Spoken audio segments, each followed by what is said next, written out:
ऋषिकेश में गंगा जी के किनारे एक संत रहा करते थे। वह जन्मांध थे और उनका नित्य का एक नियम था कि वह शाम के समय ऊपर गगनचुंबी पहाड़ों में भ्रमण करने के लिए निकल जाते और हरि नाम का संकीर्तन करते जाते। एक दिन उनके एक शिष्य ने उनसे पूछा, बाबा आप हर रोज इतने ऊंचे ऊंचे पहाड़ों पर भ्रमण हेतु जाते हैं, वहां बहुत गहरी गहरी खाइयां भी हैं और आपको आंखों से दिखलाई नहीं देता, क्या आपको डर नहीं लगता अगर कभी पांव लड़खड़ा गए तो? बाबा ने कुछ नहीं कहा और शाम के समय शिष्य को साथ ले चले। पहाड़ों के मध्य थे तो बाबा ने शिष्य से कहा, जैसे ही कोई गहरी खाई आए तो बताना। दोनों चलते रहे और जैसे ही गहरी खाई आई, शिष्य ने बताया कि बाबा गहरी खाई आ चुकी है।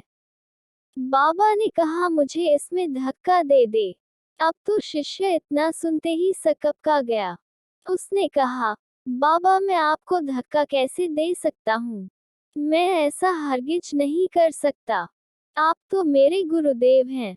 मैं तो किसी अपने शत्रु को भी इस खाई में नहीं धकेल सकता। बाबा ने फिर कहा, मैं कहता हूँ कि मुझे इस खाई में धक्का दे दो। यह मेरी आज्ञा है और मेरी आज्ञा की अवहेलना करोगे तो नरकगामी होगे। शिष्य ने कहा, बाबा मैं नरक भोग लूंगा मगर आपको हरगिज इस खाई में नहीं धकेल सकता। तब बाबा ने शिष्य से कहा, अरे नादान बालक, जब तुझ जैसा एक साधारण प्राणी मुझे खाई में नहीं धकेल सकता तो बता मेरा मालिक भला कैसे मुझे खाई में गिरने देगा? उसे तो सिर्फ गिरे हुओं को उबारना आता है, गिरे हुओं को उठाना आता है।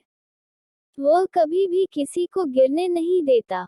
वह पल पल हमारे साथ है, बस हमें विश्वास रखना होगा उस पर।